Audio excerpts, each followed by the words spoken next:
the scheduled date from tomorrow to prepare all members. Matter of fact, I declare and I manifested that all members of the Senate, being the majority and the minority. Kasi siyempre napanood niya yung nangyaring reorganization ng Senado. Nagkakurum kasi kanina. Sabi ni Cayetano, there are no grounds to have acting Senate President. Call Senate shake-up illegal ko niya. President, wala po silang prese. Ulitin ko po, pag may prese po sila, ako pa mag-vote sa kanila. Bibilisan ko po na ibibigay sa kanila. Wala else we can find a Senate President who boycotts the regular sessions of a chamber which he is supposed to preside, then delivers speeches on Facebook. Nagbabagang mga balita at pagtalakay sa mga isyu ng lipunan. Bulsa! Opinyon, banat at paglalantad sa katotohanan. Bulsa! What you see is what you get. You decide. Ito po mga kababayan, si Dante Maravillas. Si Erwin Tulfo na po yung chairman ng Blue Ribbon at bukas yung Senate Blue Ribbon Committee hearing, illegal na po yon. Pero may hearing pa rin yung Senate Blue Ribbon sa pamumuno na po ni Erwin Tulfo and it will be on Monday. Now, after kanina na magkakorum at i-declare yung lahat ng mga committees sa vacant at gawing acting president ng Senado si Sherwin Gatchalian, may press con po na pinatawag si Senator Erwin Tulfo. Pakinggan natin muna, mga kababayan, yung kanyang statement. Hearing on Monday. We are just moving the scheduled date from tomorrow to prepare all members. Matter of fact, I declare and I manifested that all members of the Senate, being the majority and the new minority now, they are all members of the Blue Ribbon Committee. Para wala pong masabi na ika nga may hocus-pocus. Now, pertaining to those invited resource persons, hindi po ako sangayon because we have to review these people. May sasabihin po ba talaga, meron po bang i-discuss? We have to review this. Number two, the proper way to invite resource persons, you do not give it out to the media. You give it to the members first.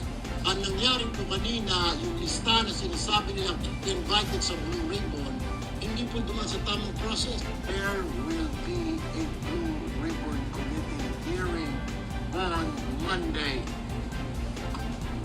We are just moving the scheduled date from tomorrow to prepare all members. Matter of fact, I declare and I manifested that all members of the Senate, being the majority and the new minority now, they are all members of the Blue Ribbon Committee.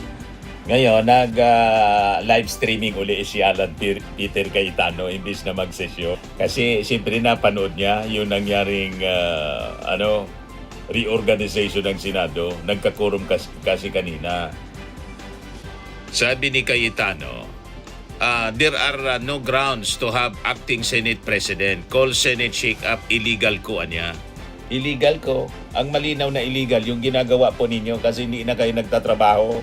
Walang rason na hindi kayo magtrabaho. Pero hindi kayo nagtatrabaho. O ngayon, inagaw sa inyo na yung posisyon. Kasi nga, may quorum na. 12 sila, kayo 10 na lang. Hindi man pwedeng i-puslit mo uli si Bato de la Rosa. Pag pinuslit mo si Bato, madideliver yon, di na yun papayag. Kasi sigurado nang madideliver siya padahig. Hindi man pwede invite uli sa Senado si Jinggoy kasi nakakulong na sa City Jail ng Quezon City. O di ba? Tanggapin mo na nasa minority na kayo. I-relinquish mo na yan na pagiging Senate President mo kasi may acting President na. At never na ninyo na mababawi pa ang presidency ng Senado. Kasi napakalinaw naman ng intensyon ninyo to hold power as Senate President is to shield Sara Duterte. At siyempre, yung mga investigasyon ng Senate Blue Ribbon Committee, iligtas yung mga kasama ninyo na puro may kasong plunder. O, di ba mga kababayan? Imbes na pumunta doon para makipag-debate sa mga senador na majority na ngayon, yung dating minority, nag-Facebook Live na naman po. So, paano yan? Kasi, mas ginugusto mo pa yung Facebook Live, mag full-time ka na lang na mag-vlogger. Senador po kayo, Alan Peter Cayetano. Ibalato mo na sa amin yung trabaho na Facebook Live at vlogging. Inagawa na ninyo kami ng trabaho. Kaya yung hamon sa'yo, ni Rafi Tulfo, umarap ka sa Senado kasi senador ka, Senate President ka nga eh. Wala na. Tapos na. May acting president na. O, di ba? Ayan siya. Nag-Facebook Live na naman imbes na doon sa Senado. Magtrabaho. It is not applicable. Kasi doon po, tuloy-tuloy yung sesyon. Illegal, tapos sinabing may continuing forum po sila. Tayo po, malinaw na malinaw sa records, ay nag-adjourn last Tuesday at sinabi na tayo ay muling magre-resume ng alas 5 ng Lunes. So, what is the point of going through this? The question we have to ask ourselves is that, is the Constitution but a piece of paper to this administration? Has the judicial... Questionin mo na lang, Alan Peter Cayetano sa Korte Suprema kung paborang ka. Yun na po ba ang pananaw? Ayaw man ninyo magtrabaho na eh. Ang tingin ba po ng 12 senador ay basta kakampi mo ang Malacanang ay wala ng batas? Kung titignan niyo po ang Rule 1 and 2 ng Senado na ayon ito sa Philippine Constitution para i-elect ang Senate President at ang Senate President Pro Tempore ay kailangan po 13. So paano po nila alisin si Senator Lawrence Legarda kung 12 lang po sila? At mapapakita po sa inyo na gusto nilang i-control ang premises ng Senado at gusto po nilang hindi mag-hearing ang Blue Ribbon Committee bukas sapagkat ay binasa po nilang rule para magkaroon po ng... I-debate mo kasi doon sa plenary. Hindi ba pwede magkaroon ng acting Nakikipagdebate ka, Facebook Live. Sabi po, Loko talaga itong si Alan Peter Cayetano. Doon ka sa Senado, hindi sa Facebook Live. Shall serve as acting president until the Senate shall have elected a new president. Hindi po sila maka-elect ng new president dahil wala po silang 13. Ulitin ko po, pag may 13 po sila, ako pa mag-vote sa kanila, bibilisan ko po na ibibigay sa kanila. Wala po silang 13. So ano yung rule po? The President Pro Tempore shall discharge the powers and duties of the President in the following cases, ABC. But she or he shall only become acting President in the case of subsection C, which says, in the event of resignation, hindi po tayo resign. Removal, hindi po nila ako naalis. Death, buhay pa naman po siguro ako, hindi po AI ito. Hindi po AI ang Boy ka pa pala, bakit nandiyan ka sa Facebook Live kung hindi ka loko? Doon ka sa Senado. Nakikita nyo, nakakapag-isip po ako, nakakapagsalita po ako. So wala pong ground para magkaroon ng acting president. Hindi ka man kasi nagtatrabaho na, kaya may acting na. May kasamang pagbabasura ng ating konstitusyon. Ayaw mo man mag-preside. Everyone about this from day one. We warned everyone yesterday when we explained the use of the parliamentary tool of not having a quorum. And kaninang tanghali, habang kausap ko po si Senator Marcoleta, I asked everyone, please pray, kasi at that time, balita po namin na nag-step up sila sa pagsasabing wala na yung kaso nyo, sumama lang kayo or pumunta lang kayo ng session hall. I even got a text yesterday, pumunta lang daw ako or si Senator Loren para na at least mag-open and close. Nangyayari po minsan yan, that's a longer story. Pero naramdaman ko na po kahapon na baka may isang dumating, so 12 plus 1 equals 13. So 12 pa rin po ngayon, ay pang-11 pa rin po. Dahil sa ating konstitusyon, sa ating rules of the Senate, kailangan po 13. Hindi po kami nagpipili sa kapangyarihan. I can go as Senate Hindi President. nagpipilit. Bakit ayaw mo pang mag-resign? Hindi po ba ako lang ang matanging-tangi sa mga matataas na opisyal na nung nangyari yung flood control scam ay nagsabi, ba't hindi na lang tayo lahat mag-resign?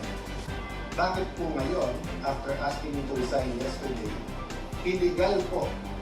Actually po, hindi nila ako Talagang burugsukan itong si Alan Peter Cayetano. Ba't magre-resign yun? Gusto yun magtrabaho?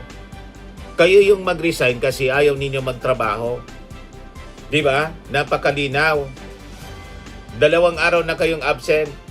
Kasi ayaw talaga ninyong pumunta doon kasi ayaw ninyong bumaba sa pwesto. Di ba? Inamin ninyo, natunugan ninyo na dadating doon ang isang senador, and that is Chis Escudero. Kaya hindi ka pumunta doon kasi magiging 13. May batas naman po na sinusunod tayo. Malinaw, 12 na sila doon, kayo 10 na lang. Kaya acting president si Sherwin Gatchalian na willing magtrabaho. Di ba?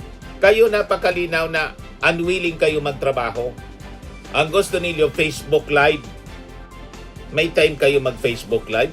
Wala kayong time mag-preside. O ngayon, di pinalitan na kayo. May acting president na. naglagay ng acting. Senator Will, Lucia, King Atenja, your place... Di mag-file ka na lang ng kaso sa Supreme Court. About the Senate. This is about the Philippine Constitution. Mga kababayan, sabi nila, ginawa nila to kasi naipit ang trabaho. Wala naman po silang ginawa ngayon. Kung hindi baguhin ang mga committee para walang including yung committee hearing bukas para hindi maimbitan ang 18 minutes. Pinalitan nila ang presiding officer. Bakit po? Nagpakita po ba ako ng kahit anong partiality sa fund? Paano hindi ka palitan na presiding officer? Ayaw mo mag-preside, gusto mo mag-Facebook Live. Di ba? Napakalinaw. Wala ka sa Senado eh. Sila yung nasa Senado. Sila yung willing magtrabaho, willing mag-preside. Kayo, unwilling na mag-preside. Wala man kayong ibang ginagawa, di ba? Na importante, Facebook Live ka nga araw-araw. Kanina nag-Facebook Live ka, ngayon Facebook Live ka uli. So ayaw mong pumunta sa Senado, napakalinaw. Kasi pag pumunta ka sa Senado, tanggal ka as Senate President. Yun ang malinaw. Tanggal ka pa rin. May acting president na. At yung sergeant at arms, pinalitan na rin. So hindi kayo pwede na pumasok doon ng basta-basta nang walang approval yung Senate majority. Hindi na kayo yung majority eh. Role of the majority ang nasusunod sa Senado. Hindi yung role ni Duterte. Mga Duterte senators kayong malinaw. Magreklamo ka na lang sa Supreme Court kung gusto mo. Conduct or pagpuso ng impeachment court. Alam niyo po, madidelay po ang impeachment sapagkat pag pinalitan ng rules ay Madidelay talaga kasi ginugulo ninyo yung Senado. Pero ngayon, hindi na madidelay kasi whether you like it or not, may quorum na yung Senado. Magdidiretso sila sa sa pagtrabaho, including sa preparation ng impeachment trial. Malinaw po ang mga ginagawa ninyo ng mga Duterte senators. Talagang isabotahe ang impeachment trial. Yun ang malinaw na galawan ninyo po. kailangan pa po na magkaroon ng computation. So pati po ang ating mga arrangement ngayon magbabago. Bukod pa ho doon, pwede mag-motion for consideration kung legal. Ang problema, illegal po ang sesyon kanina. So this is their answer to the crisis they made. From May 11 till now, crisis after crisis, pinapasok yung NBI ng May 11. Legal po ang pagpasok ng NBI kasi legal yung warrant of arrest. Ang illegal po yung pag-protective custody ninyo, pagkatapos pinatakas lang pala si Bato de la Rosa. At malinaw yung kaguluhan po, drama, yung Senate is under attack. Kayo yung lumika ng gulo, napakalinaw. Malinaw sa CCTV. Wala man pong pinapaputukan si Aplaska.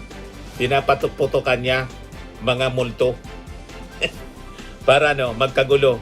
Nung magkagulo, tumakas na si Bato. Yun ang malinaw, sinamahan pa ni Robin Padilla. Huwag kami Alan Peter Cayetano. Hindi obra po itong drama ninyo. Inabuhin din tayo ng May 13, pagkatapos issue after issue at ngayon naman po. Instead of a simple Walang nambaboy sa inyo. Ang nambaboy mismo sa Senado, kayo na mga senador. Napakalinaw yon. Maniniwala lang sa inyo po, DDS. adjournment synergy kung saan meron tayong isang buwan na magtrabaho mga committee. Pagkatapos kung umpisa na natin ang impeachment, they're going to bring the Senate and the country into a political crisis. Ako'y nakikinig. Ang krisis po sa Senado at sa bansa ang ang gumawa kayo mismo sa inyong mga pinagagawa ngayon. Tama si Ping Lacson. Sabi ni Ping Lacson, what a mess.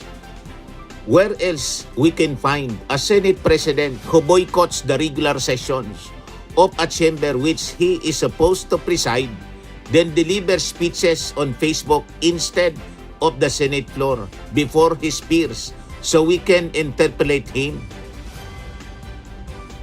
The Senate is under attack by its own leadership. Plain and simple, dereliction of duty kasi may duty to perform na hindi ginagawa. Hanggang ngayon hindi niya ginagawa.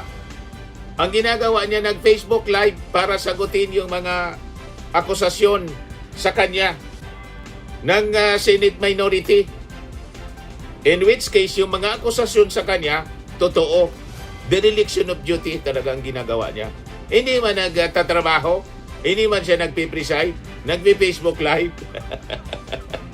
Kaya tama itong ginawa ng bagong Senate majority. Sila yung nagtrabaho. Bago na yung acting president na si Sherwin Gatchalian. Kaya hindi ito obra, mga sinasabi po ninyo, Alan Peter Cayetano. Correct your mistakes. Wala namang problema because I issued an advisory kanina na nakasilid via tayo. The country is already in economic crisis. Hindi lang nararamdaman ko ng mga upper class. The world is in crisis because of what's happening. Na bakit hindi kayo nagtatrabaho? Iran, US, in what's happening with that conflict. Marami pong naghihirap na, mas maraming maghihirap pa. We need the impeachment to be fair and impartial. We need to investigate the flood control scam in a very impartial way that will be satisfactory to all our people. And we need a functioning Senate, an independent Senate. Functioning Senate, kayo mismo hindi nagpa-function. Independent Senate, yung mga kasama mo sa dating majority, hindi talaga independent. Dependent sa mga Duterte. Napakalinaw. Yan ang sinasabi ni Amy Marcos, yan mismo ang sinasabi ni Bato de la Rosa, sinasabi ni Bongo, sinasabi ni Robin Padilla, at sinasabi ninyo. O di ba? Napakalinaw. Gusto ninyo independent sa Senado, independent sa Palasyo, pero dependent Sara Duterte. Anong klaseng Senado yan? So, malinaw ang powership, mga kababayan, sa Senado. Lumipat si Escudero, si Chiso. O ilan na lang kayo? O di ba 10 na lang kayo? Kasi hindi na maka-attend si Jingo Estrada at si Bato de la Rosa. Ito na yung bagong Senate majority, ang acting president, si Win Gatchalian. 12 sila. Kayo 10 na lang. Ano pa? Malinaw na may quorum. Kaya they can do business. May quorum na. Umiyak kayo na lang, Alan Peter Cayetano, magkuray-kusay ka na lang, umiyak. Kasi wala na. Tapos na yung laban. Sumurrender ka na lang. Kaya sabi ni Edwin Lacierda, for the record, Sherwin Gatchalian is not the new Senate President. He is the new Senate President pro tempore. Alan Peter Cayetano is still the Senate President, but he has become what we call a lame duck Senate President. With the 12 senators, there is a quorum to declare all elected positions vacant except the position of the Senate President. Kaya po, acting President si Win Gatchalian. Ngayon, pag may mag-attend sa kanila, isa man sa kanila mag-attend, madiditro ng tuluyan si Alan Peter Cayetano bilang presidente. Kaya walang mag-attend sa mga majority senators dati. Pero sabi, may lilipat pa daw. O di ba, mga kababayan? Ito yung statement na mga kababayan ni Win Gatchalian kanina. What will happen po ngayon? Well, ngayon meron tayong functioning Senate na. Apa. So, nag-convene na kami. Nag-reorganize na tayo. At nag-elect na rin tayo ng ating mga officers. So, balik tayo sa trabaho. Apa. Ang gusto namin, bumalik na sa trabaho. Hindi tayo pwedeng ganito for the rest of our lives. Ang dami nakabindi na legislation. So, kailangan magtrabaho. Sir, hindi ba kayo mako-question dahil No? SP pa rin Na-mention ko kanina, may presidento dito bago, may Avellino case, na sinabi kung merong mga beyond the powers of the Senate, pwedeng ipagpatuloy yung Senate. At ang basic, meron kaming 12, kanila 10. Kami ang majority. you have quorum kaya pwede nyo gawin yan, sir. Paano nyo na-convince si Senator Cheese, sir? Thank you, sir. O di ba? 12 sila, 10 na lang ang 10 na lang sila sa grupo ni Alan Peter Cayetano kasi dalawa nalaglag na. Si Bato de la Rosa at saka si Jingo Estrada. O di ba?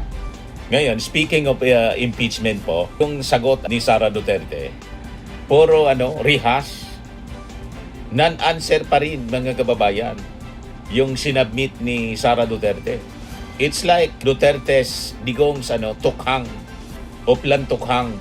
So yung 5 malita mga kababayan, nadala-dala ng legal team niya doon sa Senado. Nasabi yun ang sagot ng Vice Presidente. Hindi patunay po na walang kasalanan si Sara Duterte, kundi isa pong desperadong muro-muro ang kanyang pag-iwas sa impeachment trial mismo. Isa pong direktang pag-amin na hindi niya kayang ipagtanggol ang kanyang sarili sa ilalim po ng totoong hustisya at batas. Palabas at optics lamang po yung mga akay-akay na maleta, hila-hila pala na mga maleta, para lang kumuha ng pansin sa media. Taktika ng panlilinlang ang 50 pahina. Ngunit sa aktwal na sagot mga kababayan, yun pala ang pakiusap ibasura, dismissal ng kaso. Hindi po pagharap ng ebidensya ang sadya, kundi ibasura daw yung kaso. Imbes na sagutin yung konkretong mga akusasyon laban sa Vice Presidente. Tulad ng maling paggamit ng confidential funds, yung hindi maipaliwanag na yaman, at yung bribery. Imbes yung laman ng kanyang tugon mga kababayan, puro teknikal na katwiran upang hilingin sa Senado na ibasura na lamang yung kaso ng walang paglilitis. Payag kayo sa ganyan? Inuulit lamang po yung lumang katwiran, yung last year. Binansaga ng taong bayan ang kanyang sagot bilang isang rehas of non-answer dahil wala po itong bago at iniiwasan yung pagsusuri sa kanyang mga naging opisyal na desisyon at pondo. So bakit po ang takot ni Inday Sara sa impeachment at yung Oplan Tukhang ay may pareho pong karakter? Una yung double standard ng due process mga kababayan. Ang tahasang pagtanggi ni Sara Duterte na sumailalim po sa transparent or sa isang transparent na impeachment trial ay kapariho ng mentalidad po na Oplan Tukhang sa ilalim ng kanyang tatay. Karapatan ng makapangyarihan at karapatan ng versus karapatan ng mahihirap. Sa Tukhang, ang mga ordinaryo at mahirap na Pilipino ay pinagkaitan po ng due process at agad na pinatay sa ilalim po ng naratibong nanlaban. Abang si Sara naman po ay gumagamit ng mga legal technicalities at impluensya para iwasan po ang parihong proseso ng batas at pananagutan. Peke at unfair na laban sa druga. Sa Tukhang mga kababayan, pinalabas ng previous administration na lahat ng mga pinatay at kriminal ay kriminal at adik.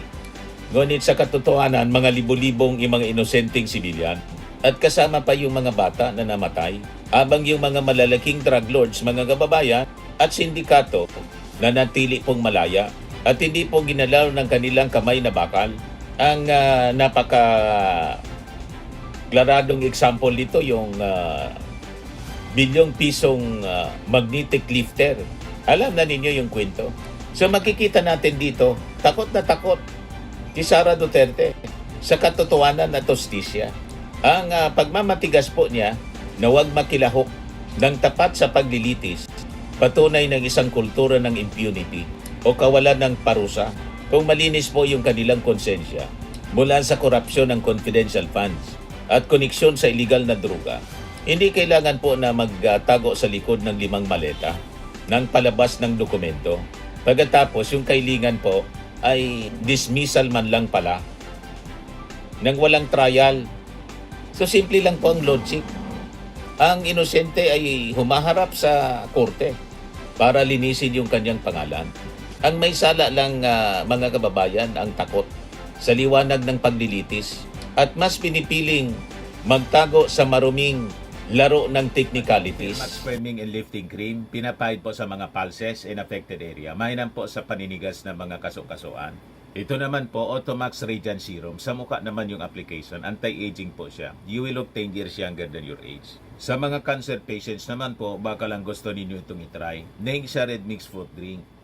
Hindi mo po siya gamot, food supplement siya. Kaya lang, gawa siya mga kababayan sa goji berry. Yung goji berry may anti-cancer properties. O ngayon, yung mga inquiries ninyo, dumiritso na lang kayo sa aming messenger sa Facebook para masagot namin agad. Ayos pa? Ayos na ayos niya, Mr. Maravilla. Sa mga nagana po ng malinis and spacious fitness gym, pumunta lang po kayo sa aming Colossal Fitness Gym. May Grab car rental din po kami. But anyway, ito po pala yung aming bagong product na binibenta online. I am worldwide amazing pure organic barley powdered drink mix from Australia. Negosyo to ng aking anak na architect entrepreneur Riz Maravillas. Ayan po. Kontakin na lang po ninyo siya, Riz Maravillas on Facebook. Ang mga health benefits niya, boost immunity, improves digestion, enhance energy levels, packed with antioxidants, prevent cancer. Ito naman po yung bago naming product na binibenta online. Eye Glow Serum, whitening po siya. Tingnan ninyo yung epekto sa aking anak na architect before and now. Yung mga inquiries po ninyo, dumiretso na lang kayo sa kanyang Facebook account, Riz Maravillas.